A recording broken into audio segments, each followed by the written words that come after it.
What's up, you guys? Sean Ross Sapp, Fightful.com. It is October 6th, 2021. This is your Fightful post show for AEW Dynamite. And oh boy, do we have a lot to talk about on this 2-year anniversary of Dynamite. We have Forrest Gump himself, the marathon man, Alex Pawlowski, after he ran for years and years and years last night. Yeah. And then just decided, I think I'll go home now at about 4 a.m. Eastern. He did almost 5 hours of live streams. Yeah. This show will not be that long. No, it will not. But Alex, apparently Tuesday nights, post NXT, you and Kate, it's just a post-show party, and I've given you all the green light to go as long as you want. Yeah. The post show on this here YouTube channel after NXT 2.0 is just a party. You people have decided it's a party, so we're going to throw a party. It's fine. In honor of it being a marathon and not a sprint, I decided to run an actual marathon last night, and I don't think I could do it quite that way again. So we'll have to figure out how to, because I don't want to go to bed at 2:30 my time and Central Time. Let's not do that anymore. But yeah, it was a lot of fun. Basically, I turned myself into a jukebox for funny voices last night, and people liked paying me to do that. So I don't know. Maybe we'll continue that on Tuesdays. Get your super chats in. For example, Nerd Guru, Alex, this one's one that you're gonna have to take over. Apparently, this is in Tony D'Angelo's voice, of course. Hey, Adam Page with the cowboy stuff. Congrats on the title shot. Oh, hey, Gabagool. I had to look up Gabagool the other day to make sure it wasn't racist in some form. We've got Robert DeFelice. If anybody's the Tony D'Angelo of Fightful, it is Robert DeFelice. As a man that legitimately grew up around nothing but pasta dishes and a lot of gabagool, I can say, Alex, you did a wonderful job for everybody on Tuesday night. Chris Rain says, Alex Appreciation Super Chat. Get your Super Chats in, guys. That's a really direct way to support us. You'll get your question or statement read on the air. We'll talk about it a little bit. Please leave a thumbs up. If you're at youtube.com/Fightful, also subscribe. We dropped an interview yesterday with MSK. I got one this week with Thunder Rosa, and for some reason, MJF finds it necessary to interrupt all of my interviews with AEW talent. And of course, that happened. That will be dropping this weekend. But we'll be dropping some notes from it on FightfulSelect.com. We do that for all of our interviews. But we dropped an awful lot of news today on FightfulSelect.com. If you guys aren't familiar, we drop exclusive news there every single day. Every single day, you're getting news at Fightful Select that you won't get anywhere else. And you get 7 shows weekly, including 2 from Alex, 2 or 3 from me, all kinds of cool stuff. We dropped the news about the TBS title being announced imminently. We broke basically all the news except for AJ Lee about WOW Women of Wrestling. And we already have news up about AJ Lee on FightfulSelect.com. So please do us a solid subscribe over there. It is the most direct way of supporting us.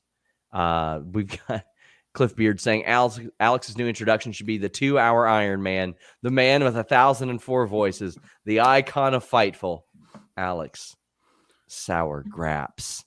Oh boy, guys. So get those super chats in. We have somebody collecting them on the back end, our moderator, Luis.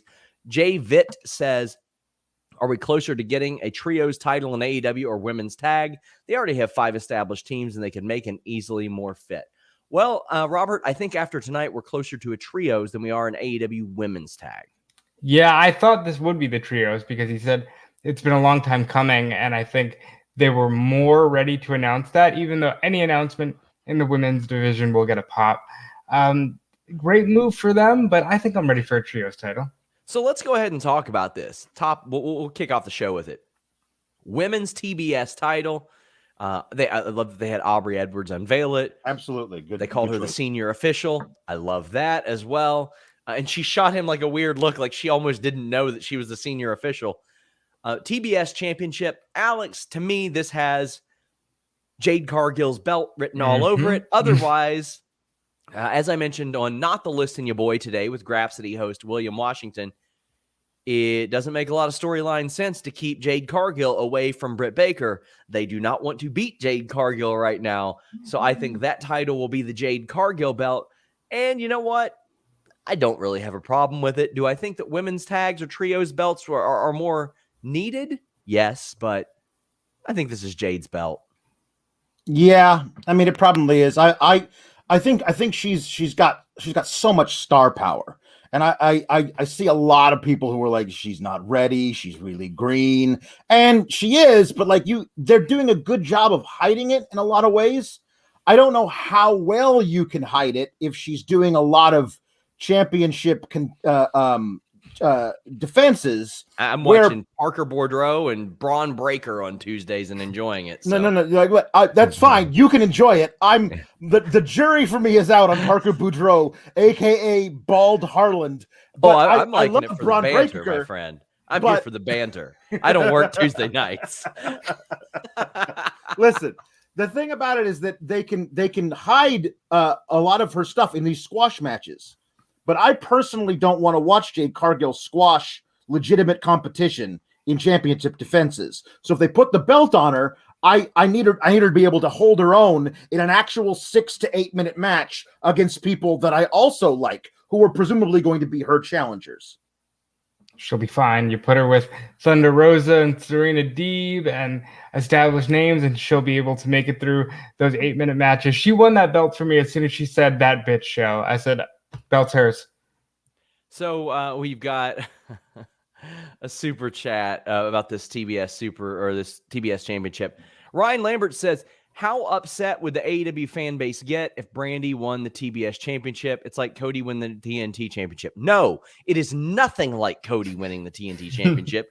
Cody was one of the most over wrestlers in the company at the time.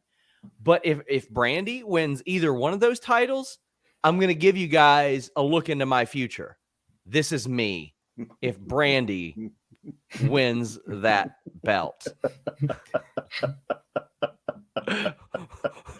Right here, me, live look.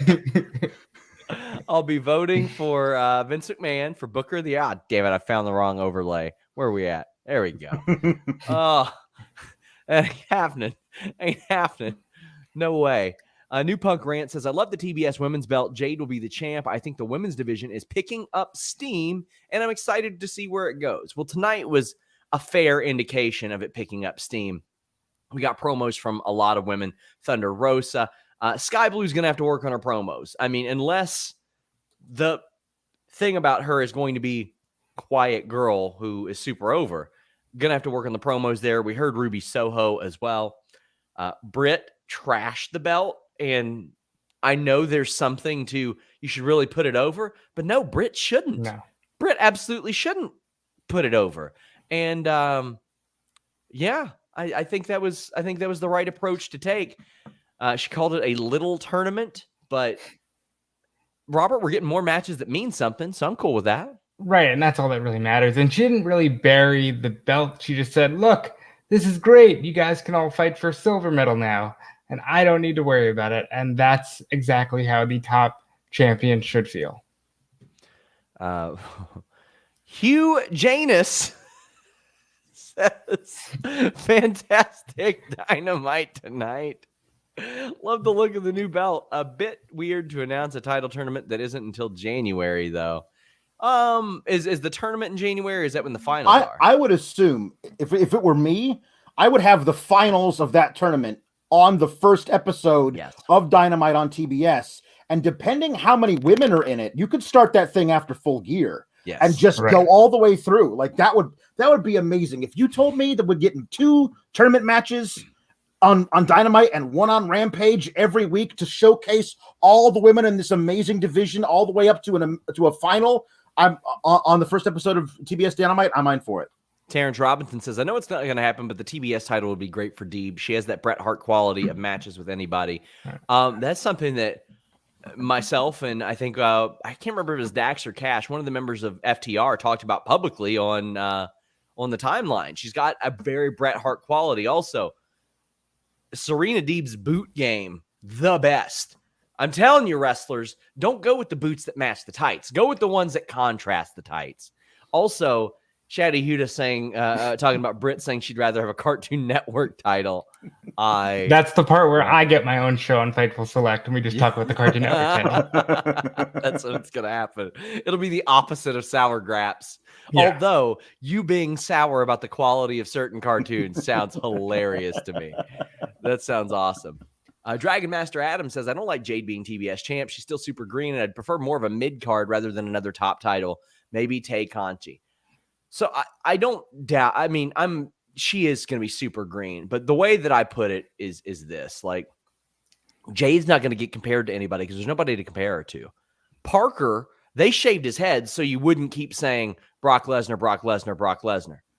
Because if you almost live up to what Brock Lesnar is, ain't nobody comparing you to Brock Lesnar anymore. You're standing on your own.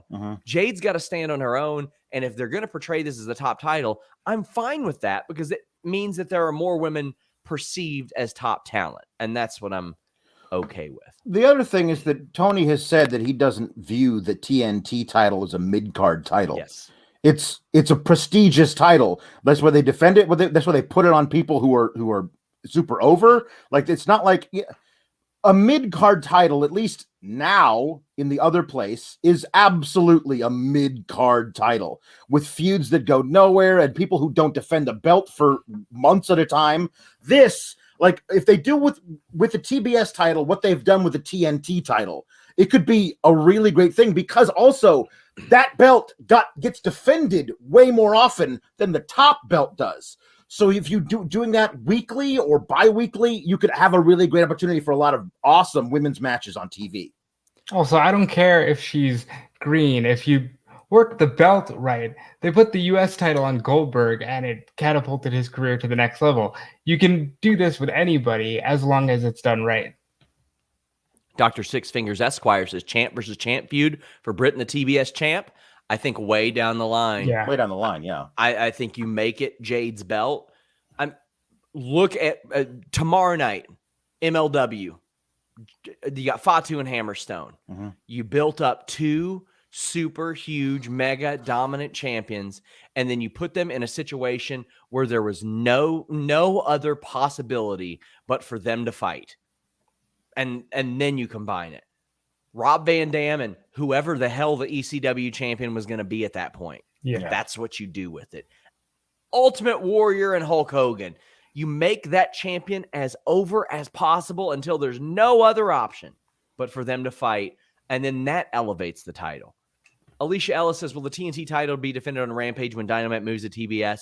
I'm going to ask Tony this on one of the Full Gear calls, so I'll find out. Also, I mean, we got people that are pitching all kinds of people to win this title. Intangible One Cliff Beard says, Anna Jay to me seems like the perfect fit for the TBS title before Jade because of her connection to Lee and the TNT title. Jade would be my second pick. You've got Austin Pinder saying, really hope Layla gets a push for the TBS title. Joel Wood says, I think it's Jade's, but part of me wants Brandy to win to watch the world burn. You are demented. I want you to seek therapy. I appreciate the super chat, but don't do this.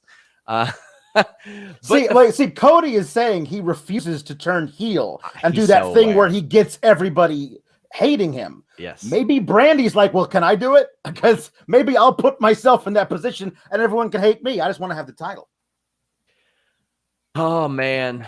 So, guys, leave a thumbs up on this video, please. It greatly helps us. And if you don't mind, head over to Facebook or Twitter and share this. Retweet. I can't tell you how important that is. It's one thing for me to say, hey, guys, watch our show. It's another thing for people who actually enjoy it and know that it doesn't suck ass to tell people that it doesn't suck ass.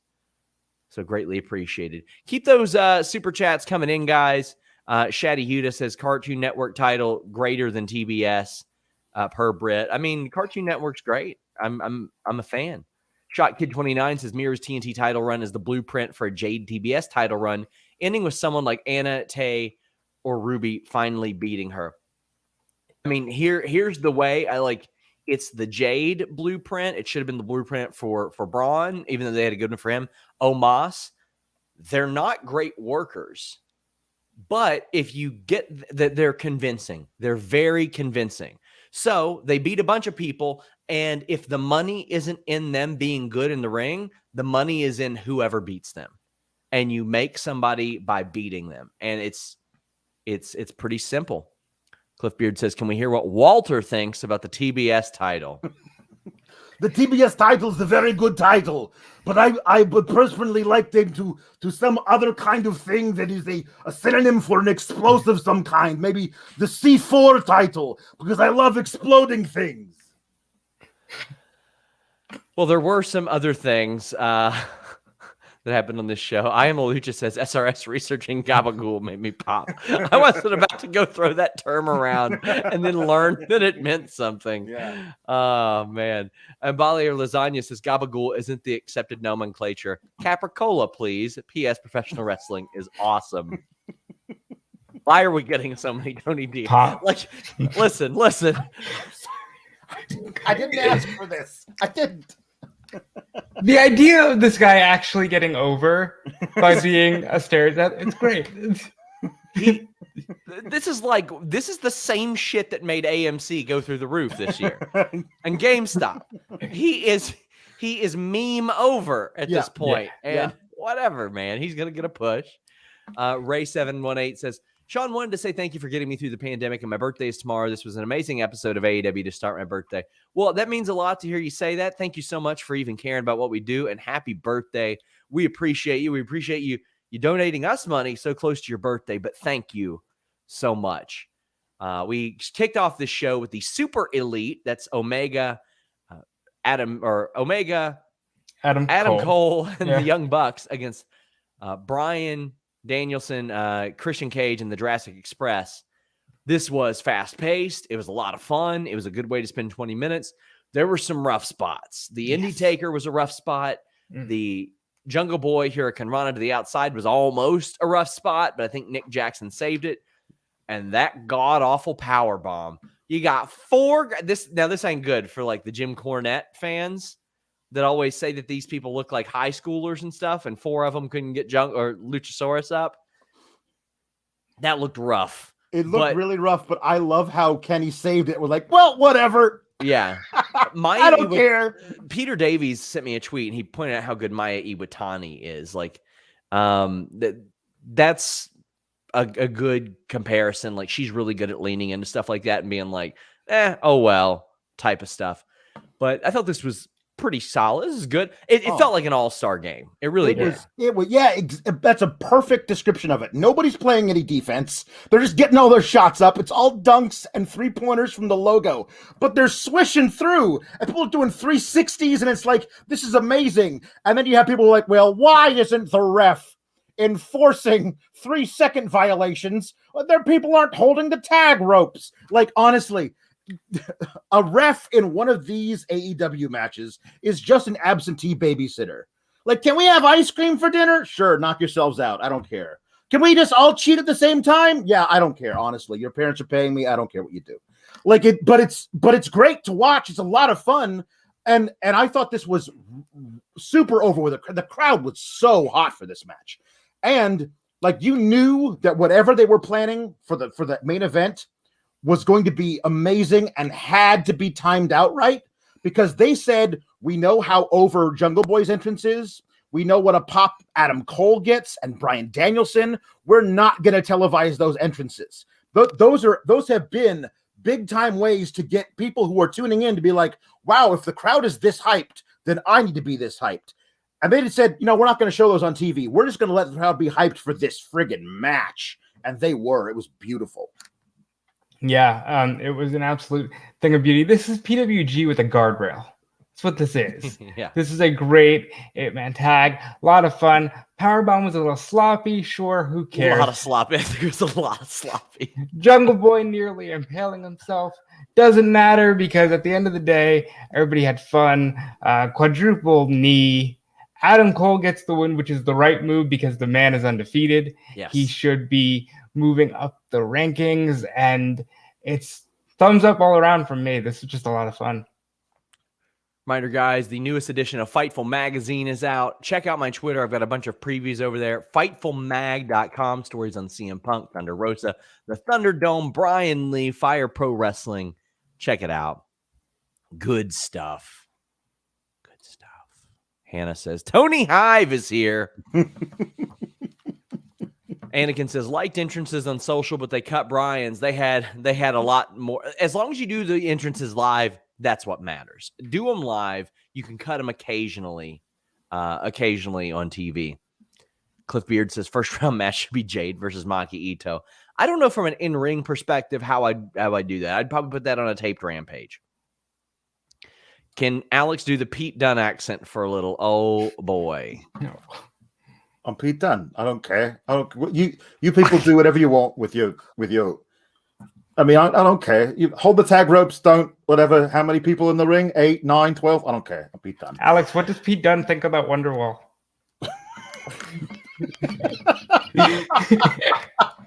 Listen, you have to send a super chat to get me to do the jukebox shit. Sometimes I forget that Alex is a highly trained actor. That's one of the reasons I hired him. I was like, you know what? I want somebody with acting experience to review all this high-level acting on Monday Night Raw. Philly decided Luchasaurus was the biggest star. He is over. And the thing with him too is like what he does extremely well. He gets his specific shit in every match. I don't know how much further you could stretch him, but the stuff you were talking about, you said this on Twitter. You feel like you've seen him do that kick spot with the Bucks 100 times. Every time they have a match, he does it because the crowd freaking loves it. Great. Give the people what they want is basically the motto for AEW so far. Ken Shiro says, I'd like to see 4 Cornette fans trying to lift a 65 million year dinosaur. Well, listen, I don't traditionally listen to Cornette, but he shit on a really crappy fake wrestling writer this week. So that entertained me. So I wanted to put that over. Bryant Heath says, the Elite trying to powerbomb Luchasaurus was hilarious. It was something. I wouldn't call it hilarious. Guru says, one of the actual things I hated about the show is how the F do you not have Adam Cole or Jungle Boy's entrance? That is egregious. Not when this show is as loaded as it is. You can do without it every so often. Yeah, I honestly thought the rest of the show was paced pretty well. There have been a lot of times where you will like something epic will happen in the finish of a match and like, we go now live to the Gun Club. Like, no. I wanted to see a replay of that. And they just don't have time. I thought by doing this the way they did it, they allowed themselves to pace the show better. Cliff Beard says Alex is the most over thing in NXT.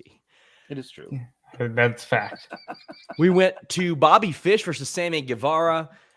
This was a solid match. You can definitely tell this is not the Bobby Fish that we saw 6-7 years ago. It's not the Bobby Fish we saw a couple of years ago. But still good. That the Falcon Arrow off the top was great. The finish. Boy, did Sammy hit that snug and yanked in Fish's legs.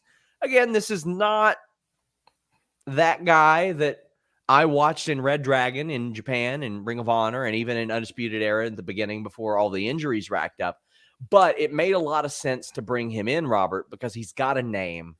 There's stuff they can have Adam Cole beat him on TV and show how much of an ass he is. They can. Bobby Fish has a name, and he also has a shirt that has an AEW logo on it. He ain't signed? That's just So I'll give you guys a Fightful Select scoop on the air right here. How about this? But go subscribe. Plop down the $5. I promise it's worth it. He was telling people at MLW this past weekend he had not signed. Well, Also, Cardona had like 3 shirts there. That's true. So I would like to see more of him because I think he's great. He has come off of injuries recently, but he's one of the top names from NXT of old. So why wouldn't you want him around a little bit more? At least get that Adam Cole victory out. Yeah. You got to do the Adam Cole match. You got to show that Adam Cole has no loyalty to that guy or that group anymore. Like they might be associated, but no. Guys, check it out. FightfulSelect.com broke that news today about Bobby Fish's status. Also, have an update on his MLW status, too. Evan Wright says, dance away playing Pop Me Huge. That match ruled. That's Bobby's ROH theme, by the way. Top Pone says, Can Alex do the Finn Balor accent a little? Oh boy. So what you got to do, Alex? No. You got to start back here and start a sentence. And then when you make a point, you get up in my face like this. Mm-hmm. Yeah. You got to do that. I don't summon the demon. The demon summons me. That's a little bit of taste for you. It's a taste. Yeah. I don't want to take over the entire show. We'll be here for 2 hours and 45 minutes again. If they're going to pay for it. Ian says, was that a mistake by Shivani, or is Aubrey now the senior ref? I'm sure we'll find out. She should be. I mean, she's fantastic. And she's the one referee on the program that people know, okay, she's not going to take any shit. Yeah, that's true. Yeah. Austin said, I'm totally on board with Sammy as the TNT champ, but mixing him with Lambert and ATT feels unnecessary and doesn't elevate anybody. Well, after the match, that's what we got. Oh boy. So when Dan Lambert's not cutting promos about how much the show sucks, I think he does really good. He's got really good delivery. I had I think a half a dozen messages from people there that said we could not hear what he said, which I gotta say, the balls of Jericho popped me incredibly. So he challenges them.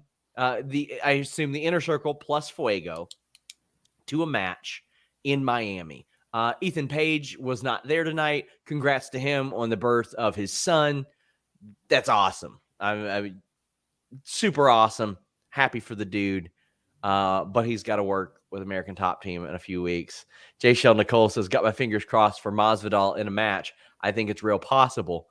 Robert, how you feeling about American Top Team against, I assume, Inner Circle plus Fuego? Well, I believe they said 6-man. It would be 6-man. Men It's of the Hager, Year- Jericho, and Sammy versus 3 of them. Men Men of the Year and Dos Junior Santos. Dos Santos. See, I was for some reason because I also couldn't hear him. I thought he said, "Bring 6 guys, and I'll bring 6 of mine." That's how loud it was. Mike Provencher wants to give Paige Van Zandt a TNT title match. Well, she can have a TBS title match now. You could. But yeah, I mean, I guess that's a better situation. But I mean, if you were going to do a match like that, it'd probably be best to have like 12 people involved. But Yeah. Robert, your thoughts on this one? So first of all, I think Jericho is awful for needing pyro and his music to hit before saving his best friend from an attack. I thought that was ridiculous. It took them so long that I was in the middle of tweeting, really good thing you kept the Inner Circle together, so the only backup that Sammy has when he's jumped by 9 martial artists is Fuego. And then finally, here comes Jericho. It continues to utterly baffle me how over Dad Rock Jericho is, but more power to him. Listen, I can't deny it anymore. Like, he super is. I don't get it, but okay, fine. This is not the way I want to see the TNT title utilized, is to help get over America's Top Team, because I don't like the act. But I'm all here for Scorpio Sky versus Sammy Guevara in a one-on-one match. We were just talking about a guy who only had buzz because he vaguely resembled Brock Lesnar. Yes. Like, that's the only reason people had any interest in him. If he had long hair, nobody would have been talking about him. So, I mean, you just never know these days. So Cliff true. Beard says, how does Tony D'Angelo feel about the crowd booing the hell out of Lambert and crew? Get him off my screen. Honestly, these guys, can you get the hell out of here? I mean, what you insulting Philly? Listen, I myself, Tony D'Angelo, am from Chicago and New York and Philadelphia. I was born in all 3 places. I consider it home. Get the hell out, Gabagool.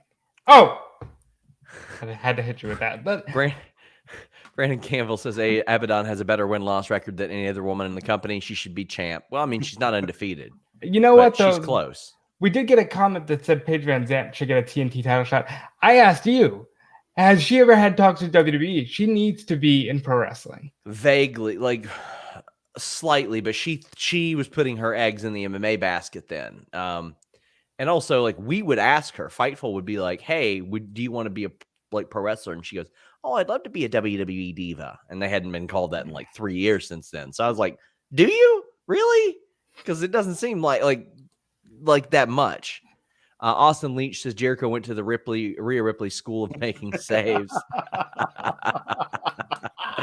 That's Maybe cool. Jericho I like is in the bathroom. Maybe he was. You never know.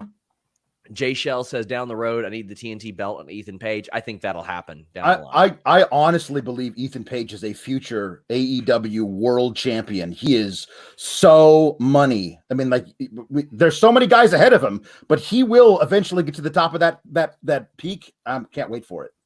Colin Hedden, we got a bunch more super chats about several segments that we've already covered, but keep them rolling in. Colin Hedden said the script of the TBS title says it looks like hose. Well, I haven't seen that yet, but Anakin says glad AEW learned from the era of the women's world title and made the TBS title a good size. Yeah, I mean, nobody's going to complain that the title's too big. I mean, I don't know. I've seen some pretty big ones, but like the novelty size of some title belts is almost comical. God, I'm trying to think of that company that had like the way too big title belt. I can't remember what the hell it was. Oh, somebody will let me know. Alicia Ellis says, Aubrey's tweet says January 5th for the TBS champion. So I wonder when the tourney will start, assuming the finals is January 5th. I like Alex's idea. Run like 32 women for the love of God. Bring some of the NWA women over. Bring some of the Impact women over. Absolutely, man. Oh, can you imagine if they got Purrazzo for the tournament? Like, she didn't have to win, but like that would be like they could protect her in some way if they had to. Yep. They could have all these people from Impact that are available. The forbidden door is open. Kick it open, throw it open wide. Say all women are available. Make it a 64 women tournament. Do it. I will not complain about that. I definitely think you'll see Chelsea Green.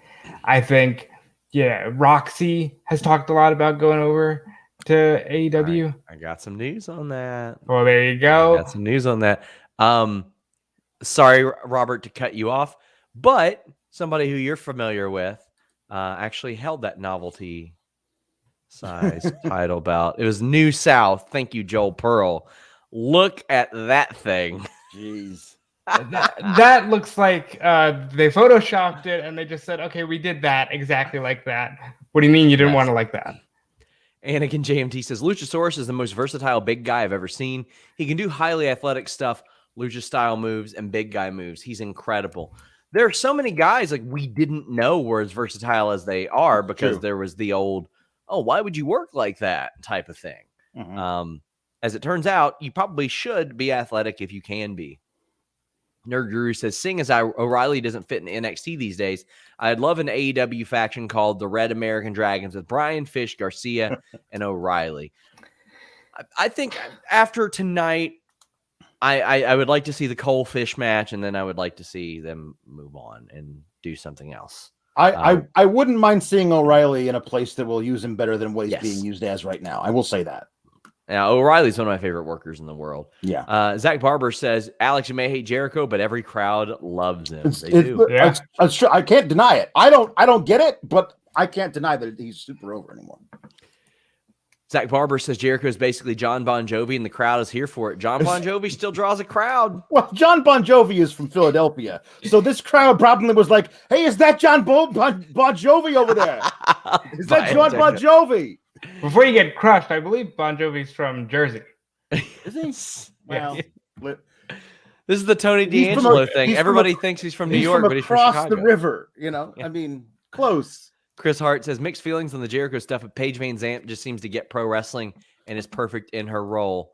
We'll see how it goes. I mean, everybody went crazy when Cain Velasquez did a springboard arm drag at AAA and crowned him as the next huge thing. And where's he at now? So we'll see how it goes. Arn Anderson is making s'mores at Cody Rhodes' house. And Cody's like, Arn? And Arn's like, yeah, glad you finally realized I was here. He said it like 3 times. And Cody's like, you snuck into my house. Are you going to shoot me? And I thought, yes. He's going to shoot you. Why even bring it up to him? He was in a good mood. The fact that he's there just doing a bonfire. Why remind him that shooting is an option, Cody? And then Arn makes him burn his tie. This was significantly less memorable, Robert, than last week's promo. And okay, I guess. The energy and the vibe was the same. Yes, This it man was. showed up to his house. I don't know where he got the suit jacket from, because apparently he was sleeping. Burned the suit jacket and then slapped him in the face. Cody Rhodes at this point in time on AEW television is a bitch, and Arn Anderson is just, calling all the shots. And I want to know where this is going for poor Cody Rhodes. Arn is unhinged, y'all. He's Like, working through some shit. I wasn't on the show last week, so I didn't get to give my take on that. Arn, how many carjackers have you murdered? Because you were really specific about it. So okay, fine, great. Maybe that was just a weird fantasy you've had, but you broke into a man's house, raided his closet, picked out a suit, brought it to his backyard, threw it in a burn barrel and lit it on fire, and they were like, "Oh, you finally found it."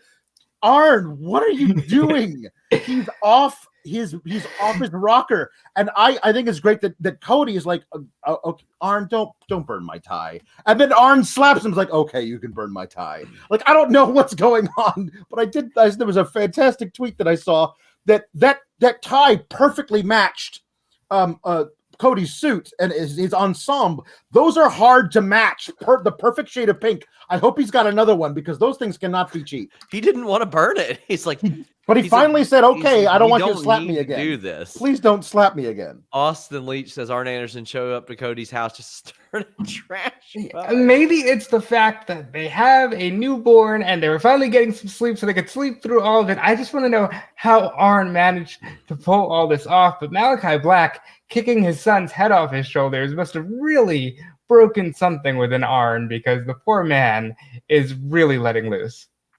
We had a super chat that got deleted on the back end. Please put that back, moderator. I did not read it. But we've got a couple other super chats. J Blood says, Kenny needs to say, have you ever tried to powerbomb a dinosaur? Honestly, he could get that over. He could make it work. They will on BTE, I'm sure. Daniel R says that Cody segment was okay, but it's Cody. I mean, I think a lot of people are too hard on Cody. I think Cody and Charlotte both get a lot of the same, nothing they do can possibly be good. Cliff Beard says, Alex, how does Regal feel about Arn slowly going crazy? Brandy tweeted out that Arn is going crazy and she likes him now. Arnold Anderson, you and I go way back, of course. I was wondering, have you considered seeing a therapist, my dear boy? Because I believe you're working through some shit, and it might behoove you, my good man, to seek some therapy. Well, hold on. Now, Brandy tweeted that she likes this, so she likes seeing this old man show up to her doorstep and slap her. Okay, I'm not here to shame anybody for anything, but that's a little iffy to me. You know what? Sometimes you never know. You never know what people are going through in their life, and if Rhodes at the top is any indication, they need something to just change things up. Sawyer says, I popped for Cody being in his full suit gimmick in the middle of the night and the lav mic on his lapel. Well, there is a reason for that, because he's mic'd up for his show. Yeah. So, I mean, there is an actual reason for that. Nick says, I want to know why Cody sleeps in a suit. Nick, I want to know why you don't. How about that? I want to know why you don't. You gotta catch 20 minutes if you got to film for like 4 hours after this. Alicia Ellis says, going to the Dynamite after Full Gear in Virginia, and I'm so excited. You're going to love it, especially if you've never been to AEW before. It is a special type of experience. Doctor, I can't pronounce that, says, we went from Armed Anderson to Arson Anderson. And Will Ware says, the real question is, when is Arn Anderson going to be AEW World Champion? Mike Provencher states, Brandy is apparently the opposite of Beth Phoenix. I mean, I was expecting Beth to beat that ass, but Joey Bag of Donuts says $2 and a standing O for Alex Jukebox. Great show. Then we get another TBS title super chat. People are loving it. NWA, Stardom, Impact, and AEW women in the tournament, please and thank you. Matches like Jade versus Camille or Grace versus Layla, Deeb versus Madison Rain. I'm cool with it, especially if the field is like 32. Go ahead and put a Madison Rain in it. Cliff Beard says, Armed Arnold Glock Anderson. That's his full name. I mean, a lot of people didn't know that until this week, but it's been on Wikipedia for a long time. James Barris says, I'm so confused as to why people hate Cody. Wasn't he the best babyface for the first year or so? Yes, but just because you're the best babyface for the first year or so doesn't mean you will be always. I mean, burnout is real, I think, and that's what happened with Cody. And hopefully he gets it back in a few months. That Codyverse stuff didn't help, Robert. No, it didn't. No. And people, I mean, yeah. Jay Shell says, watched Rhodes at the top last week. I regret it. Des says, thoughts on Cody's I will never turn heel because of community outreach, dad now, etc. I don't believe it. He said he would never use the Cody Rhodes name either. This is the same guy who tried to say, well, heels and babyfaces are antiquated terms and nobody talks like that anymore. And no, people do, and they want you as a heel, and we're just waiting for you to give it to us. We don't have Tony on the media calls going, well, it seems like he's already a heel to me. He's getting booed, like they said with Roman Reigns and John Cena for the 15 years before. Right. I think that there's other thing that like Cody, he grew up in the business. He's smart enough to know that heels don't think they're heels. He won't ever say, I'm turning heel. He'll say, I want this. Why don't you all want this for me? Yes. I am right and you all are wrong. That's what he will say. He won't say, I'm a heel now. So he's setting us up for that, I think. Nick Allen says, I don't sleep in a suit because my baby Yoda pajamas are more comfortable. You know what? Fair. Jamie Tannick, worst guard dog, Pharaoh or Edge's dog? Well, I mean, Arn, Pharaoh's familiar with Arn. Like, he thinks, he doesn't know that Arn is talking about shooting people in the head. He doesn't, come on.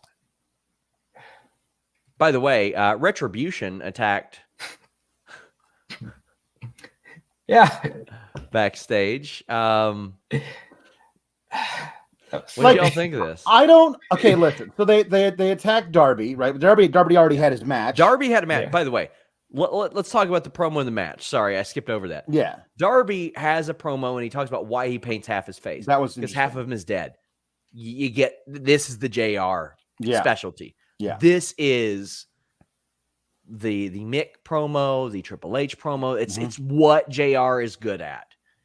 And then I love the match because it was Darby starting hot, a commercial, and then the finish of the match right after. It was perfect. Yeah. Yep. And then Retribution beat him up.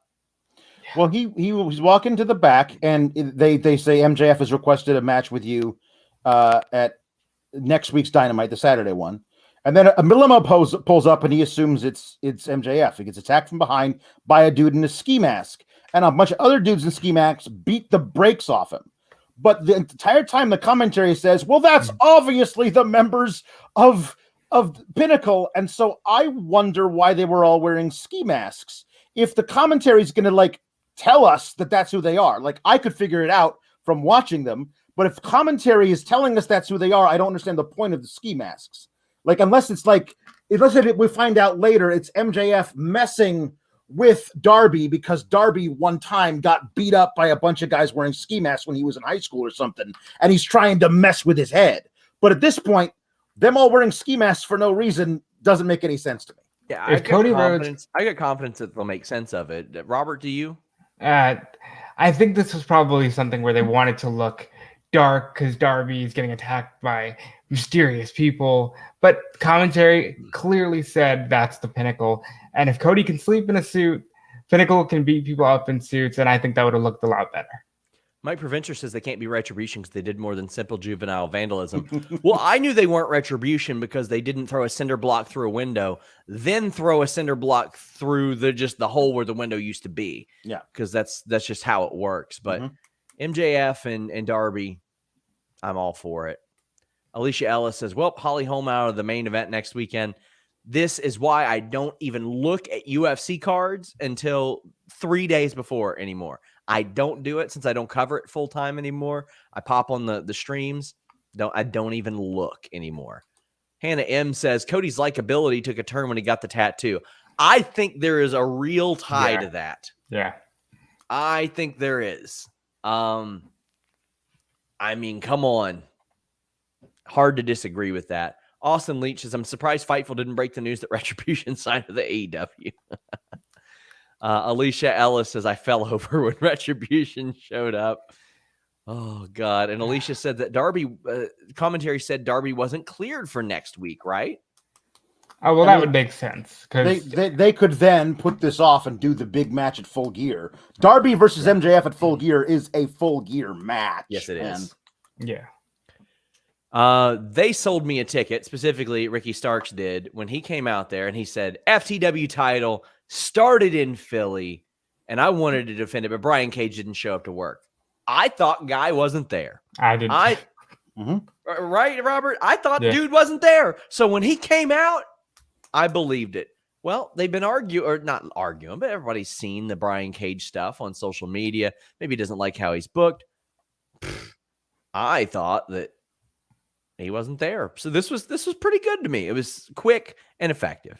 Yeah, gets Hook on TV, which is the only thing people care about. Ricky Starks is money on the mic. And Brian Cage actually looks like a threat and gets cheered on TV.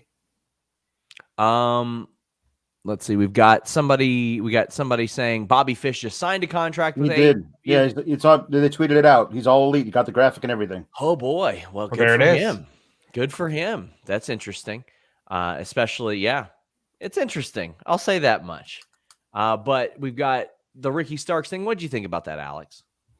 Well, I love Ricky Starks, man. I honestly, the one really good thing I thought about Rhodes to the Top last week was the Ricky Starks stuff with him finding out that his neck was broke, like on camera, and like they actually had him in the office, and his reaction outside where he realized he didn't know how long he was going to be out and all that kind of stuff, and just him like them. No, we're going to keep you on TV. You're going to cut promos. You're going to stay over, and look, he had. And like when he came back, he's still a monster over. I'm really intrigued in Ricky Starks. He's one of those guys. I'm like, I look at him and I wonder how far up the card he's going to be in like 2 or 3 years. Like, is he going to be a former AEW champion by then, or a current AEW champion? Yeah. And he's one of those guys that I really look forward to following in his time in AEW.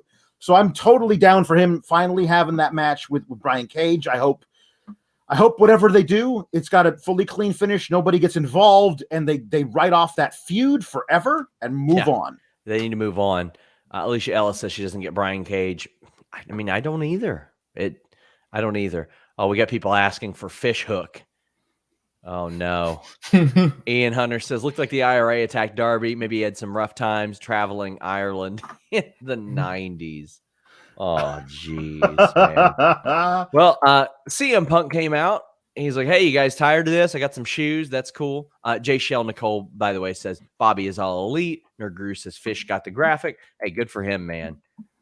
Good for him, because he, especially if he's helping coach and stuff like that, he's got a lot of stuff that he can teach people. People are asking, wasn't he signed to MLW? No, he just came in and did the Fightland taping. As we reported today, he was telling people this past weekend that he had not yet signed with AEW. So this probably happened today.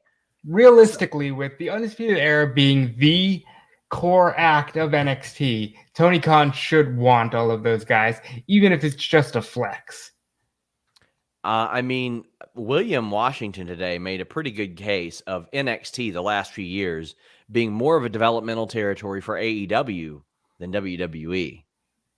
You got Bobby Fish, you got Adam Cole, you got 2.0, you got Tay Conti. You got a lot of people that are making this stuff work over here. CM Punk comes out, and he's still very, very happy, thumbs up, and he's like, well, you know what? I want to face Daniel Garcia. And I thought, shit. Daniel Garcia is about half as old as CM Punk, but this is wild. Evan Wright says the year Daniel Garcia is having, holy smokes. And Brent Lockman says, how do you even process the kind of year he's having at 22? Daniel Garcia don't have a chance in hell of winning this match, but I'm here for it. I want to watch CM Punk work this type of match, Alex, on Friday. Absolutely. I did love, like, so what do you guys want? You guys want to see me wrestle tonight? You probably should have said Friday. You guys want to see me wrestle tonight, or you want free cheesesteaks? Well, okay, fine. You twisted my arm. You can buy your own cheesecakes. I'm wrestling. How about Danny Garcia? Let's do it. Cheesesteaks, not cheesecakes. Who are you, Puff Daddy? You going to get me to walk across the Brooklyn Bridge? I don't think so. Falob says, Alex, you got to say it. Fish hook next. No, this is Vic Joseph on NXT. When Bobby Fish would have a match versus Strong or somebody, he'd say, Strong, Fish, next. And now we get to do Fish, hook, next. And I it's great. Alicia says, I feel like Punk wanted to turn heel on Philly. And Brandon says NXT 1.0 is coming to AEW. It absolutely is. Best promotion before AEW, so I'll take it.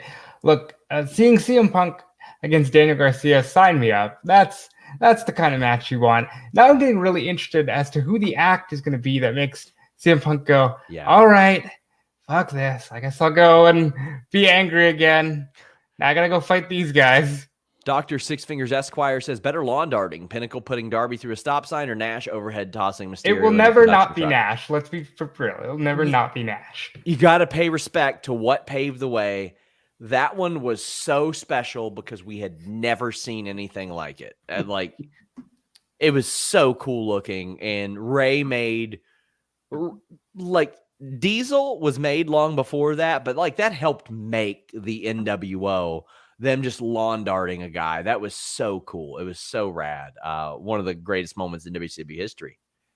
Zach Heyman says it was funny last week seeing Rhodes at the top, Cody cutting that infamous promo, Brandy Dustin getting emotional, and Tony looking confused.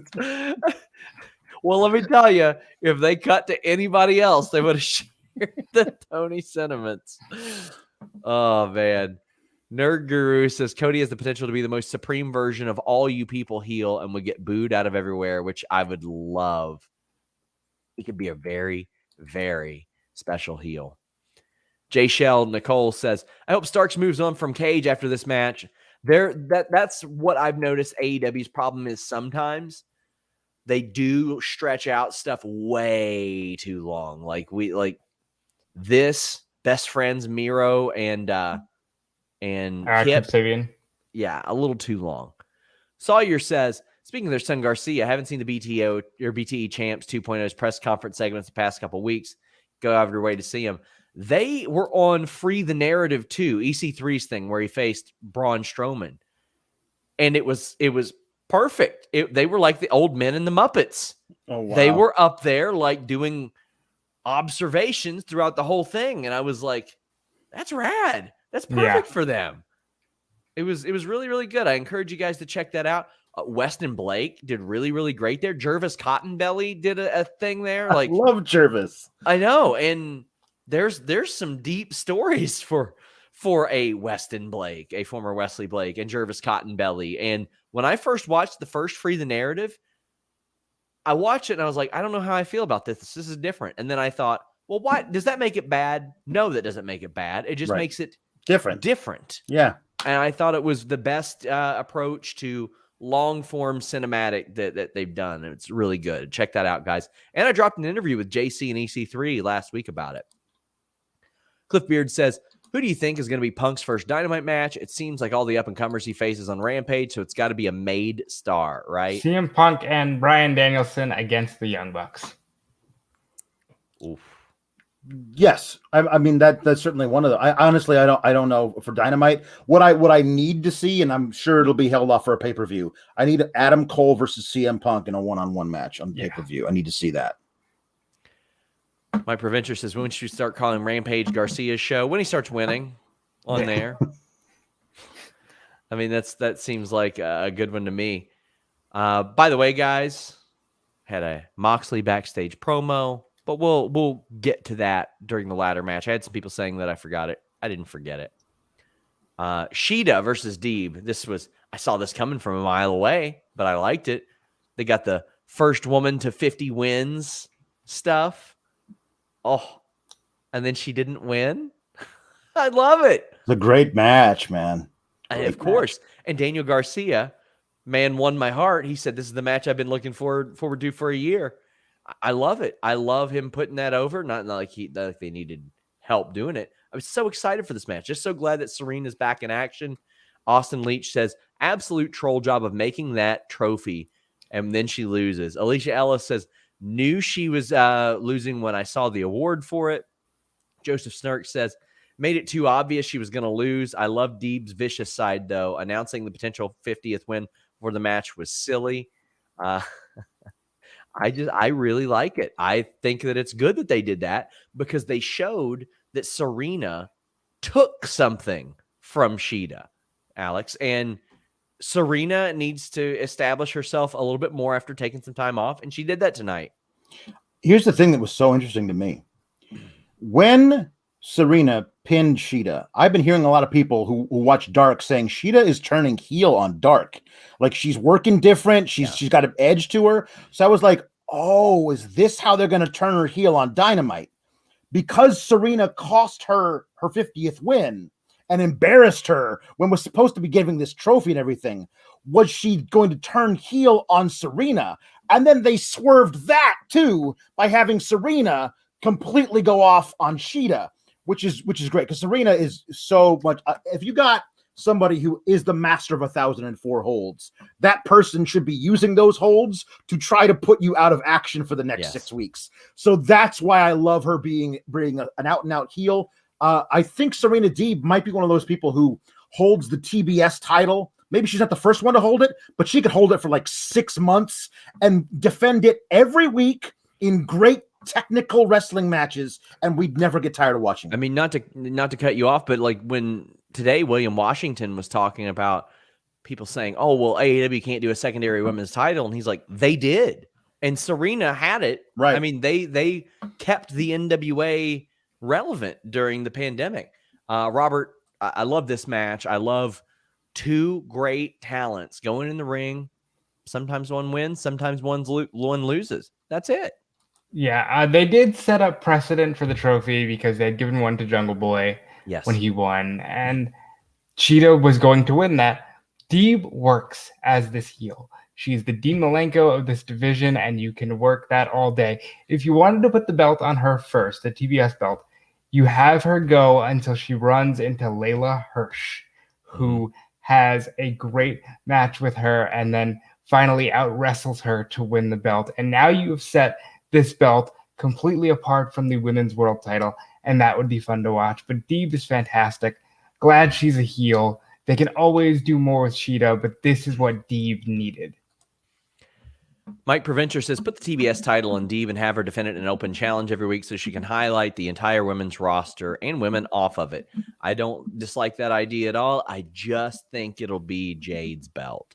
I just really do. James Boris says, I really, really like Shida and Deeb. That match was great. I was just a bit sad the crowd was dead for it. I felt bad for these ladies.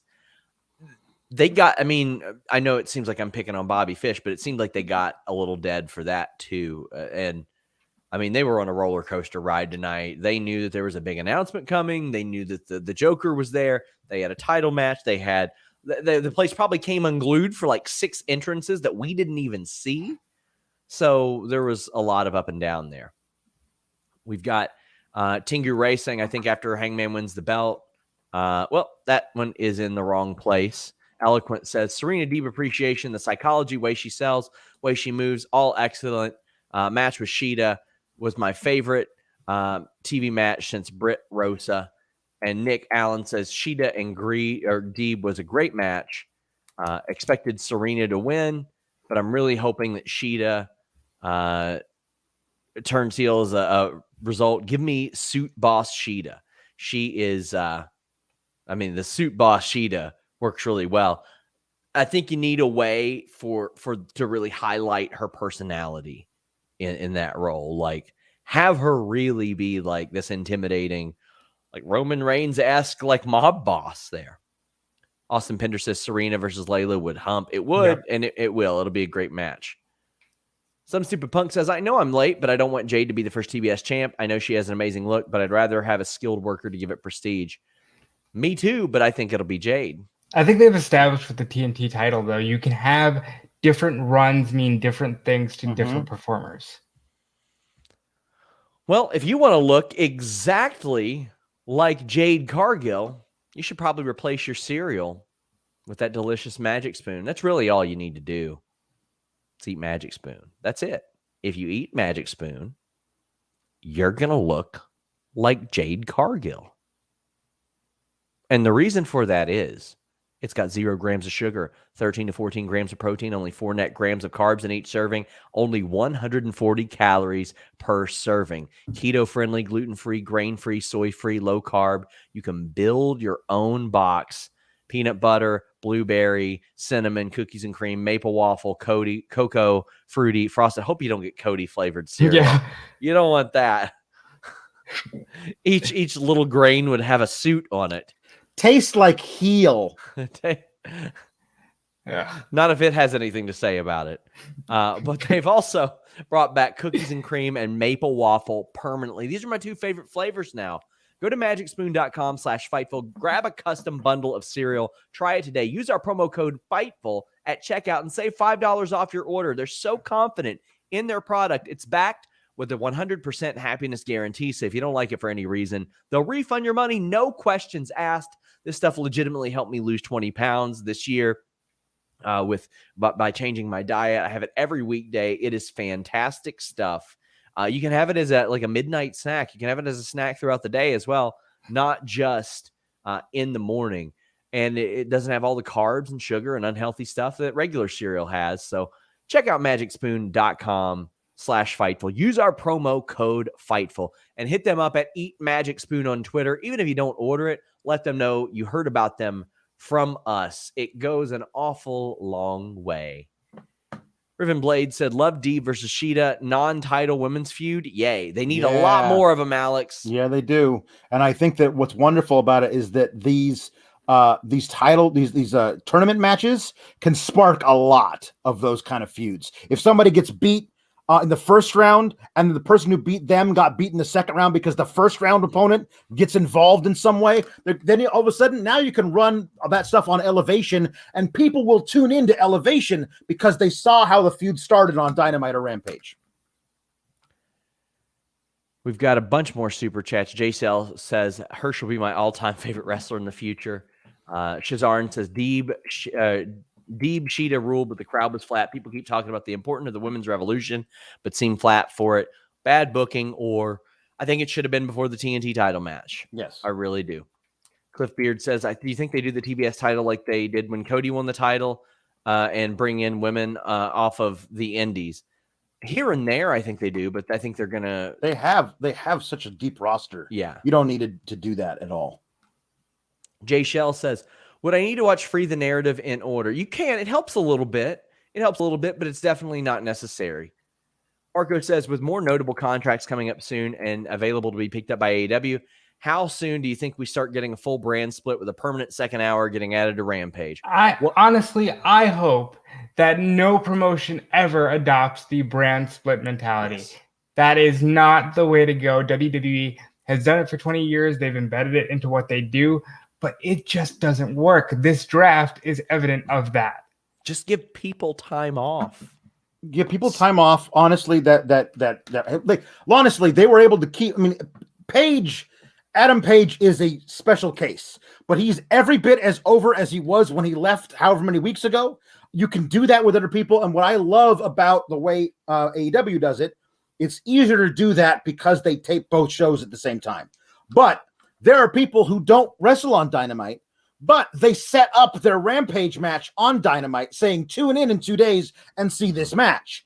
Now, if they end up going to a 2-hour Rampage, you can fill that with a bunch of stuff that you set up on Dynamite. You don't ever need to see somebody wrestle on Dynamite and then also on Rampage. If they set up those matches. If they do a brand split and they add a second hour to Rampage, Rampage is dead in the water. I mean, it's already not great doing around 600,000 at 10 at night. They should be on at 7 p.m. By far should be on at 7 p.m. Yeah. They would probably add 150,000 viewers just by doing that. But 2 hours after 2 hours of wrestling on a Friday, at 2 hours after the most watched wrestling show, you don't need that. You don't need that. Some Super Punk says, by the way, can I just say, I love this freaking company. The show is mind-blowingly amazing. I even love the crowd's reaction to lame Dan Lambert. It was a great reaction. It really was. Salty Jacob says, I think MJF and the Pinnacle had masks so he can later deny that he attacked Darby. Yeah, I think so too. I think that's probably why he did it. I think that's plausible deniability. I think is probably why he can do it. And just like offend the intelligence, insult the intelligence of the audience. Salty Jacob also says, Moxley cutting a promo about how AEW is his company the same night Hangman returns to a huge pop, wins a ladder match to set him up being the top guy. Moxley is turning heel. That's a type of heel turn that I think could be real good. I don't think you use Wild Thing anymore, though, Robert. No, he couldn't. But the Moxley promo was perfect. I don't even know what's going on anymore. I have a 3-month-old daughter who's crazy, and that's all you need to know. This is my company, and I'm going to go in the ladder match. Perfect. People keep asking about moving Dynamite to Tuesdays. They ain't moving to Tuesdays. Rampage ain't moving to Thursdays. Tuesdays and Thursdays are a no-go. They ain't doing that. It is not happening. They will never have a show on TNT on Tuesdays or Thursdays as long as the NBA is around. JF on that skateboard was gold. It was. It was really good. Some Stupid Punk says, by the way, of course, Luchasaurus can get lifted up. He's a dinosaur. They're only human. It's still real to me. Gabagool, Kalex Mob. My God. Get your super chats in, guys. It means an awful lot. By the way, Thursday, the distraction every single week if you just haven't got enough of the Fightful panel. And now on Saturdays, you have Grapsity Podcast, which outdrew the distraction this week. Make sure you check out our full lineup over there. Well, Dante Martin showed up and he's like, I want to fight somebody. Well, Malakai Black showed up and kicked him in the face and said, okay, we'll fight. And I was like, I thought that was it. I legit got so scared for Dante. Dante is my sweet baby boy who I love so much and I want the world for. And he's like, I'll fight anybody. And the lights went out. I was like, oh no, Dante, no, don't turn around. The bad man is there. He's going to kill you. Like when the lights came up and Black is wearing that hood thing with the mask. He's just so frightening. Like I think this is so great. And I mean, like if Dante Martin is going to lose, like these matches, like this, like him surprising the hell out of Malakai Black and taking that damn kick anyway is going to be such a fun match that is going to be part of the lore for Dante. Like I think it's way too early to beat Black, but if Dante has a great showing against Malakai Black now, and months down the road when it's time for Malakai Black to lose, if Dante is the first guy to beat him, all of a sudden you got Dante Martin made forever. Yeah. This is pretty solid stuff. Let me get some super chats. Brent Lockman says, Malakai said the House of Black accepts not what that he did. Am I reading too much into it? Probably. But yeah, I think he just said he accepts because they said on commentary they're going to have a match. Biomonkey says Danny Garcia and Dante Martin are so young and being pushed to the moon. You love to see it. So, Robert, what does it say that we get super chats like this? And this isn't an insult. This is a compliment where people are saying these two guys are being pushed to the moon and neither one of them are winning on Dynamite or Rampage. They're just being put in positions with top talent and looking competent and getting over. It's proof that if you book a different kind of way, losing doesn't have to be a death sentence. It is in WWE because we know what that means over there. Here it means something else, and they've done it phenomenally so far. Terrence Robinson says the AEW roster is stacked, so many possible matches in the main event alone. Give me Dante and Malakai. Well, it's happening. And it looked, by the way, Doctor, I can't pronounce that, says Dante is just going to jump over Black's kick. That would be cool. I would love to see it. But it looks like we're going to see a leveraged buyout. Oh, man. Leo with Top Flight? Jeez. Leo. Okay. So here's a little behind the scenes story. I don't think Leo would mind me sharing this. The man's grown an incredible amount since I first spoke with him. First time I ever spoke with Leo Rush, I'm reporting about him having heat. And a very respected veteran in wrestling was talking to me and we were comparing Enzo and Leo. And he said, here's the difference. Enzo was the absolute shits and he knew it. He was like, the thing is, Leo is every bit as good as he thinks he is at talking, at singing, at performing, at wrestling, at facial expressions. And he's like, sometimes it's hard to tell somebody that really is that good that there are any areas for improvement. And considering his upbringing, it makes it a little bit more difficult to adjust to that. If Leo can, one, he's going to have his periods where he's going to need a month or two. AEW is a good place for that because, as we see, you can take your time and you'll be just fine. Butcher takes a bunch of time off from his injury, comes back, doesn't miss a beat. If Leo leads Top Flight and he's talking, whoo boy, Alex Pawlowski, I'm very excited for this. As you would often say, hose me down. Mm-hmm. I'm so excited because this is the thing is that they sometimes would let Leo Leo allow, like, whenever he feels like it, getting in the ring, but mostly just shepherding these two young, amazing athletes, taking them under his wing and showing them how it works. I love the idea of that. And there's so much there. Got a lot of people saying he needs to do a hostile takeover of HFO and take Private Party. And of course, if the full stable is Leo leading those two tag teams, all bets are off, man. And then you got Hardy, TH2, Butcher, and Blade. Yeah. So you got the 5-on-5 there. Yep. Yeah. And Leo's like, young man, I'm taking it from you. Or he is the young man taking it from Matt Hardy, like taking everything that Matt Hardy worked for all these years, because Leo just knows the new way to do things, Robert. Yeah, they've never fully explained why Private Party are just now okay with Matt taking more of their money. Maybe Leo can help there. I'm not sold he'll be managing Top Flight. I do think Leo versus Dante one-on-one would be a hell of a match on a Rampage just to get them acquainted with one another, and then maybe down the line he's managing them. And also, like, if they ever do those trios titles, Leo and Top Flight together, I'll watch them against any other trio they got. Oh, man, I'm so excited. Snowman says, Dante Martin and Leo, hell yes. Intangible One says, Leo and Top Flight going to be gold. Jay Shell says, as long as he gets Private Party, I'm happy. Evan Wright says, Leo Rush and Top Flight for IWGP Junior and Junior Tag. I mean, I wish the junior tags didn't even exist anymore, quite frankly. But yeah, I mean, why not? And this had me very, very excited. Kenshiro says, I loved how the light turned off a second time to make me think Dante got magic kicked away. They just panned his body on the floor. The lights went out and they went back up, and it was just Malakai standing there. I was like, did he make Dante disappear to the realm of black? Because I'm into it. Yes. And when they panned down, Robert, I was like, why'd they do that? Yeah, that was a mistake because they really had me believing, oh, Dante's just gone. Like, that's it. Okay. Dr. Six Fingers Esquire says, losing and jobber interests in AEW aren't death sentences. They make fun of themselves when something screws up. I love respecting fans' trust. Absolutely. Yeah, me too. Shane says, anyone trying to create a narrative where Leo is more rich than Matt Hardy is TikTok. Now, this wasn't a super chat, but it's a leverage buyout. The story is Leo's very smart about this stuff. He's very smart about, like I said, there were a lot. I was a person who made a lot of money off of AMC last year.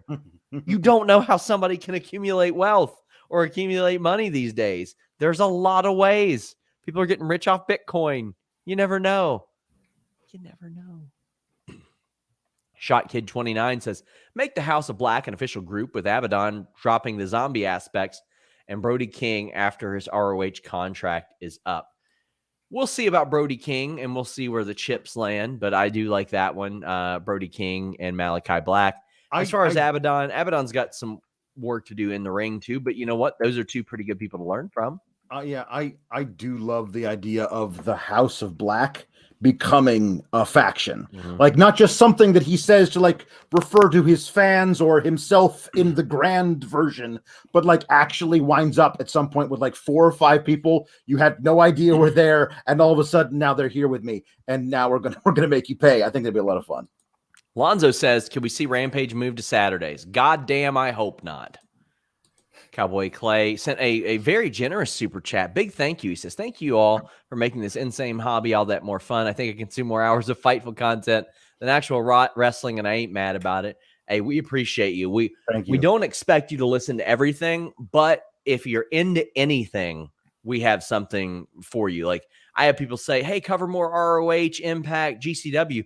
We have a show on Fightful Select that does that. Steven Jensen's Weekender covers that stuff.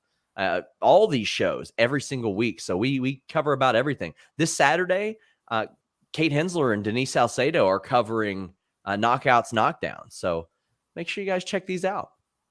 Some stupid punk says, Dante challenging anyone. I was expecting Lance, Miro, then the screen goes black, and I audibly cried out, oh no, poor Dante, poor boy.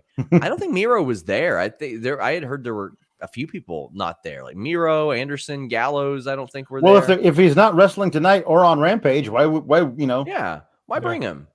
Why bring him? James Boris says, can you elaborate on why Leo might not be all the time there all the time or take time off? I'm not filled in on this. I mean, one of the top criticisms was everybody saying, oh my God, thought he retired a million times. Sometimes maybe the guy just needs his time off. And if he wants to take a couple months off and make some music, I'm sure AEW would be happy to do it. I mean, the guy showed up there and retired the next week. And Tony Khan was like, no, come on back. I want you back. And he had some heat on him. When I asked Janela last year, I was like, hey, you all gonna pull in Leo? He's like, man, I don't think it's possible. And I was happy to see it was possible, Alex. Yeah, I also feel like he's a guy who has his hat in a lot of rings, and he's got a very eclectic sense of who he is, a lot of interests. And it used to be for years and years and years that if you say to yourself, I need some time off for me to do some stuff, you had to retire from wrestling because you couldn't get out of some kind of ironclad contract with all these dates that you have to appear at. So now if you work for AEW and AEW establishes the fact that if you need some time off, we'll write you off TV, go do the stuff you're going to do. When you come back, we'll be ready for you, and we're going to put you right up there on TV again. I think that can actually, if you set that precedent, that's going to be really attractive to a lot of people. Yeah, I'm all for him being allowed to take the time off without having to put out a full I'm done statement every time. Peter Davies says, Emi Sakura said she wanted a Joshi faction in AEW. Maybe this will lead to Shida getting a faction behind her turning heel. Emi, Shida, Lulu, and Rio is who she said return. Oh, my God, I would love that. I would love a Joshi stable. I think that'd be really cool. I think they could. And Maki Ito as the crazy one. That would be good. Do anything to hurt people. You got to have White Suit Cheetah leading it. Yes. Gotta. Yes. Leonard says, as good as AEW's been the last couple of years, imagine how good it's going to be when we're totally clear of COVID and travel's really opened up. Yeah. And they've adjusted really well, I think, accordingly. But yeah, you're completely right. You are absolutely right. Mike Provencher 2 says, I think Mox's slowly been turning heel for months. That's the beauty of it. Like, maybe he is, maybe he's not. We'll see. It'll probably be good regardless. Guys, getting your super chats. We are at the main event. So I had forgotten how a casino ladder match worked. And then I remembered, God damn, this is a really good concept. Mm-hmm. Because it felt like for 15 solid years, guys, Robert, it felt like we didn't have a good new match style for a long time. And we got this. I feel like there was another one that we got as well. There's Stadium Stampede that they've done. Stampede. Fight Pit was another really good one. Fight Pit was a really good one. So we got and plus all the cinematic matches that ended up being pretty entertaining. There was a greater sense of innovation, I think, the last 2.5 years than the 15 before it, because how many more things could you do? I love the Royal Rumble method of every couple minutes somebody comes out and the match can end before everybody's out there. That being said, there are some gaps in psychology when nobody's in the ring and people are standing around. Mm-hmm. My wife was watching this with me and she's like, well, why didn't Lance Archer climb it? And I did play devil's advocate and I was like, well, he hung out with Takashi Iizuka, so I don't expect him to make a ton of sense when he's hanging out with him and Minoru Suzuki. So I buy that. I do buy that he would be like, let me just kill somebody instead. But let's talk about what we got before what everybody's talking about, Robert. How'd you feel about this? I love the concept. I said to my buddy, I was like, this is the match we need in the video game because this is a Royal Rumble and a ladder match and a championship scramble. It's everything that you could want, and that'll be a lot of fun when the game is available. Orange Cassidy is over as can be, and he's the perfect guy to start here. You got Pac, you've got Andrade, who did make one of the dumb decisions of I'll just sunset flip you off the ladder instead of grabbing the chip, but it's wrestling logic. You let it go. Matt Hardy, I was a little concerned with how he was moving, but of course he's Matt Hardy, so by the time he gets in the ring, all concerns are out, and he's just one of the best that can do it.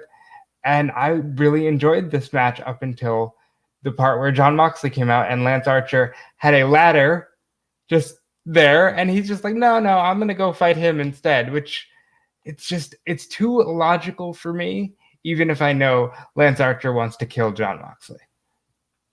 We've got a ton of super chats about the moment. I'm going to have our moderator try to switch them into he's back and then he's winning the title type of stuff. But we've got Nick Allen saying, Adam Page, baby.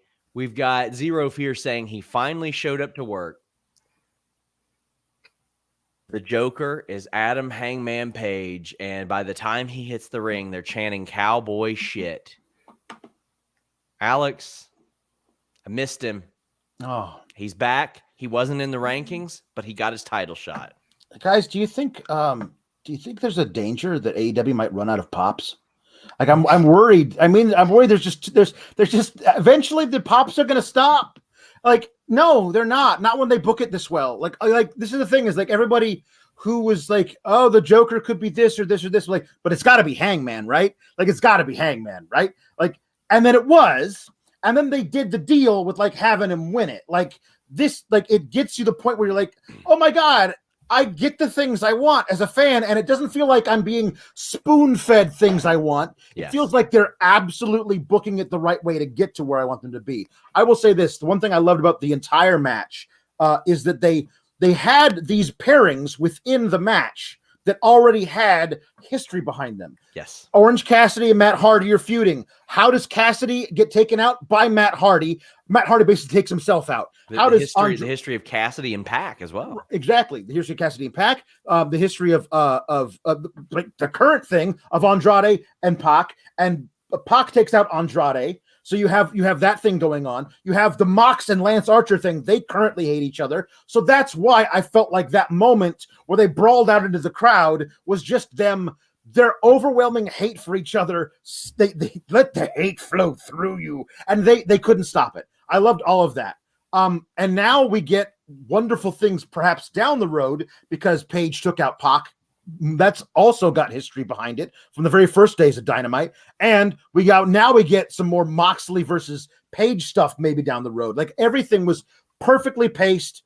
Everything was perfectly put out there. Now I can't wait to see where all of this goes. Not just now, but months down the line when stuff that happened in this match is referenced on the show as the reason for a new feud starting. Can't wait.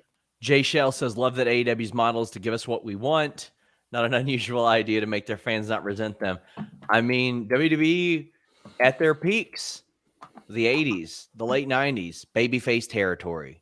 Their biggest stars were babyfaces. Right now, their biggest star is a heel.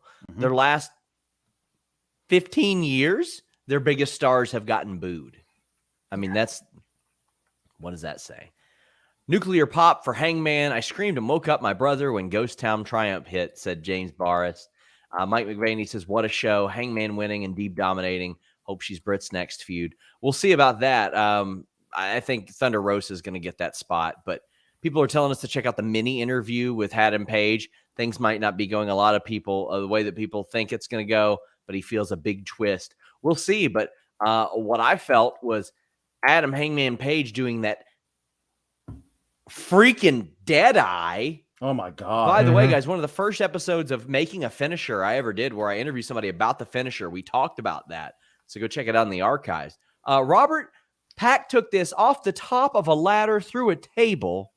Holy crap. Intangible One Clipbeard says Page committed a murder. And Shazarn says Is Pac just good at selling the dead eye? There was a red hanging out with him for the rest, a ref hanging out with him for the rest of the match. I think you got to be careful in that situation. To hell with that shit, dude. That was one of the nastiest bumps I've ever seen in my life. And I've seen quite a few ladder matches, and that was gross. But if it's the one to end the match, fine. Just, I don't know if I need to see too many of those. That was gnarly. When you take a bump like that, that is how you write somebody out of the match. Like, that's when I love, like, the bump that that Andrade took through the ladder that was propped up on the ring apron and across to a chair. Like, I've never seen a ladder suspended in that particular way. That one obviously took. I love when guys get taken out of a ladder match and they're done forever, and you know it when they hit the bump. You're like, great, write that guy off. He's not winning the match, and now you can. It's like somebody gets eliminated in the Royal Rumble. Well, they're out. They can't win it anymore. Pac was out at that point. You know he wasn't winning, and now we've narrowed the field. And I love when stuff like that happens. We've got so many chats about the pop. Christopher Sherman says the pop was proof AEW has their own stars. Surprises and signings are awesome, but they know how to make you care. Volob says petition to change the name from Road Warrior Pop to Hangman Pop. I think Thunder Rosa will have something to say about that. Daniel R says, love the main event. Something really fun about the Joker spot, even if it is a return or debut. Hangman's song fits him great. It fits him perfectly. I feel like if they added lyrics to it, it would chart probably. That's true. Like get Lil Nas X on that already. James Boris says, I screamed when Ghost Town Triumph hit. What a mega pop for Hangman. I'm so excited to see him back. Sawyer says he yelped, maybe cried on his couch when Hangman's music hit. I love wrestling, and the opener humped like crazy. I mean, this Intangible and Cliffbeard saying cowboy shit. Connecting people through wrestling posted a video from inside the arena. Like, it is such a special moment. Like, this is one they're going to be able to refer back to. And these happen multiple times a month, Robert. You got Hangman Page saying that he used up all of his PTO. Yeah, you got long way from the young boy for the decade, and I might be the first person to reference that in a very long time. But Jimmy Jacobs, Roderick Strong took this guy on, and then, young boy for the Bullet Club, and completely just built off of that. He feels like a star, and he's got the world title match. Now, the thought crossed my mind, do you do this on a Dynamite? No. I think no. Are you sure? No, you got to hold this thing off until Full Gear. Like, you got to do it. Like, figure out a way to build it. You can't waste it, man. Just a month away. It's his time. It's a month away. It's his time. Don't waste this thing, man. Because I mean, I'm all for doing it in a big arena. It's the next show that the big gap is. It's like 4 months between pay-per-views for them after Full Gear, which I hate that gap. But my gosh. Man, just everybody loves Hangman Page. Everybody loves it. And people are talking about the title. El Rey Velez says he's ready for him to win it. Nerd Guru says, in the story of Page beating Omega, does he convert Cole to the good side? I said from the beginning, Cole is turning on them from the inside. I think there is something. I think they know. I think that right now they know how split will happen. They know. And the beauty of it, there's like a million different things that could happen. And I don't know which one's going to happen. Yeah. I love it. I will say this. Adam Cole had a lot to do with Hangman Page becoming Bullet Club. Connecting people through wrestling says that Adam Page can't cash in on Kenny or someone else. It'll be Kenny. Yeah. That's the story. Jet Baumgartner says that Hangman Pop, super happy to see him back. Hopefully him, MJF, and Cole are the next 3 lined up for the world title. Also, I mean, maybe it's because he spent time in Ring of Honor in New Japan, but he wasn't mentioned as one of the pillars by MJF, which maybe that could be because of that experience outside of the company. Tingu Ray says, I think after Hangman wins the belt, Kenny will be on the path to being a face during the Danielson rematch. Maybe it will push to face the true Omega. Oh, I think Omega spirals further down into like just complete psychosis. Yeah. I think that's how it works for him. Mike Preventure says the ladder match was absolutely banana. Evan Wright says Nakamura out via water gun. pack out via that. So true. They took Nakamura out of the Money in the Bank thing via a water gun. Oh, Jesus. James Barra says that the hands in the pocket spot being cut off answered a lot of the Cornette criticisms of pockets. He suckered 2 people in and got good offense off of it. That's what it is. Orange Cassidy is constantly playing mind games. The beginning of the match with him and Pac, and him just rolling lazily back and forth as Pac was trying to run back and forth, and then finally Pac just stopped and like leaned against the ropes. So he's like, "Are you done, mate? Like, what are you doing?" Yes. I loved it. And James Barra says he thought Hangman was hurt on the Avalanche Deadeye, came up hobbling. And I was so nervous they were going to have him do an audible finish. Oh, no, could you imagine? Oh, my God, can you imagine? My God, that would be so terrible. But he sold the hell out of it. He sold me a ticket. Like, oh, no, Adam, are you okay? Don't let this ruin it. Perfect. Daniel R. says, can't wait to see how Danielson and Hangman interact. A lot of these people, they keep them separate, but they acknowledge each other. We've not seen Adam Cole and Britt Baker on screen together. We've not seen CM Punk and so much of the roster on screen together. We're starting to see all this. Cliff Beard says, when Page beats Omega for the title, that gets Cole to question Omega's leadership, and that's how the split starts. How do you see it starting, Robert? I would have them begrudgingly respect Page. They're still friends somewhere with Page, and then the spiral deepens further until Omega, because he's got an easy babyface turn. He just has to one-wing angel Don Callis, and the fans will be right back with him. But you can get a few months out of him losing to every member of the Elite after he loses to Hangman Page. I love me some Sova says, what would you think of Hangman Page coming out to Ecstasy of Gold for pay-per-views? So for those of you who don't know what that is, it's from The Good, Bad, the Ugly. It's where it's most famous from. I think you stick with his theme. His theme is a banger. I think you use it for video packages. I think there's a lot of cool songs like that you can play off of. Like Eminem and Dr. Dre had one that was on the Wild Wild West soundtrack, Bad Guys Always Die. There's a lot of really good, like, more modern sounding Western songs that you could use in video packages and stuff like that. And AEW understands the value of that. People still talk about the My Way promo with Rock and Austin. Me and Denise parodied it like 2 months ago. The people still talk about the Nas Hate Me Now package with The Miz at WrestleMania, one of the all-time greats. The Running Up That Hill thing with Undertaker and Shawn Michaels. All the My Sacrifice videos. Good music really, really adds to a lot. Brent Lockman says Cole is totally Starscream to Omega's Megatron. I know some of those words. Doctor, I can't pronounce that. Has said we've been thinking on who will turn on CM Punk or who will turn CM Punk. Clearly, it's a borderline alcoholic Hangman. Drunkard winning the title will push CM Punk over the edge.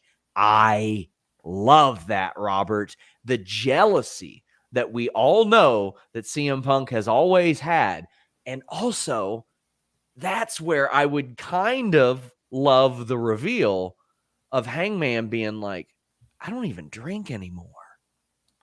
I would like You're that. just a dick. See, I think Hangman is the guy Punk goes to after he's full-blown heel, but it's Cassidy that turns him because he's going to say, no, I came back to pro wrestling. What is this shit? And now I need to get this out of there so I can have my pro wrestling.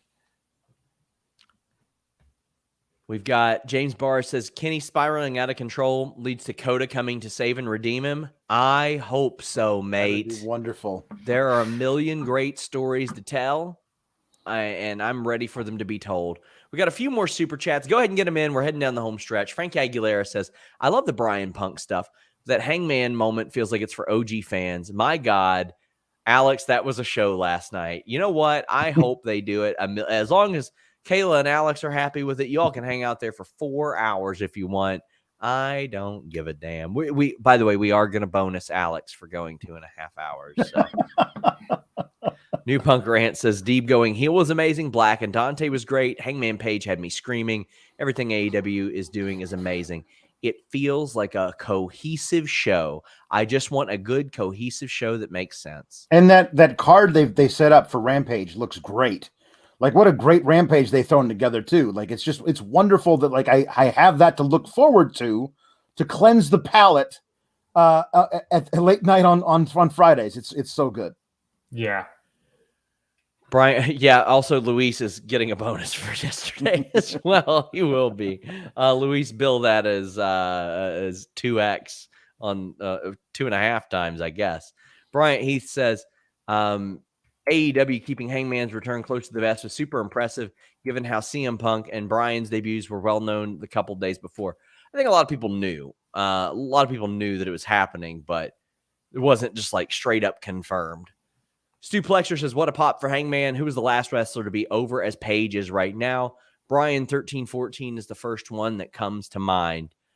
I would argue that Kofi and the run to Kofi Mania was up good. there, albeit for a much more brief amount of time. Yeah.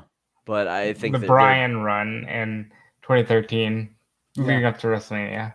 I mean, I think this is it feels different because this feels like this is the first real homegrown, like, our story for like AEW fans. Like, this is us.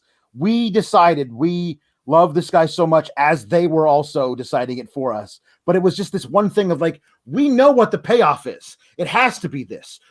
It doesn't matter that we know that it's going to happen. When it happens, it's still going to be this amazing outpouring of joy. And the anticipation of joy is such a wonderful feeling. See, I think it goes further than that. He's BTE. He's like one of the core guys, and it feels like a homecoming there and the right ending there. So Matthew Makovsky says, Hangman returning was the perfect way to end this tough day. 4th anniversary of my mom's passing, but AEW made me forget about that. Thank you, AEW. Well, sorry for your loss. We appreciate you coming by and spending that time with us, and we hope we made your day a little bit better. Sawyer wraps us up, at least from the Super Chats we got so far, and says, Deeb's been a heel since at least her last match with Rio at Double or Nothing. Glad she's getting a legit program finally. She owns. She's had a couple of legit programs. It's just she didn't have a ton of promo time, and her style has traditionally been like heel style, very aggressive. Jay Shell says, will he be back with the Dark Order? That's the beauty. You gotta watch it. And I think what happens is we get the old gang wars. And how much have we bitched about gang wars, specifically me? Not a lot lately, because they haven't leaned on it so much. So now when they do it, it'll be more special, and it'll be like, we've got your back, buddy. Yeah, even if they don't even do anything with it, but the mega elite, all 15 of them, decide they're going to make sure and they save Kenny from this match. And then after having not really done a reunion, that's when the Dark Order on their own, after not having it, like, they come out to save Adam. Like, it would be just an amazing moment. Zach Barber brings up a good point. Becky Lynch. Yeah. Becky Lynch was mega over. Yeah, Becky Lynch was put there by the fans. We will not boo her. Do not tell us to. I mean, that was the last 3 that you can think of in WWE. Bryan, Kofi, and Becky were fan forced. Yes. We're not the plan. This has been the guy since the first press conference. So true. He came out. He was the one that said, I want to be the first AEW world champion. He and Britt, those were the 2 picks. Yeah. And it took some adjusting, but they got there. Cliff Beard says, pretty sure this is the same first time Page and Mox have been in the ring together, let alone against each other, and singles match between them will hump. Yeah. Can't wait. Guys, please leave a thumbs up on this video. I can't tell you how important. What it is? Please. Yes, please. Comment below.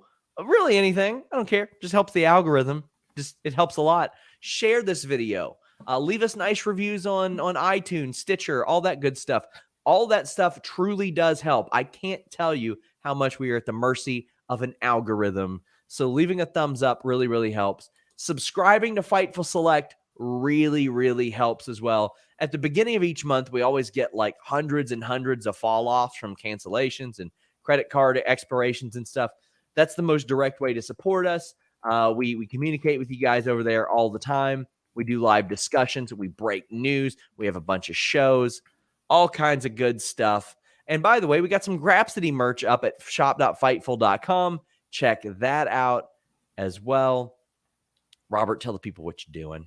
You can find me everywhere at DeFelice. I'm here every day on Fightful.com, writing up the news. So keep checking that out. Check me out everywhere on social media. And yeah, I'm going to toss it over to Alex. Alex, what you got going on?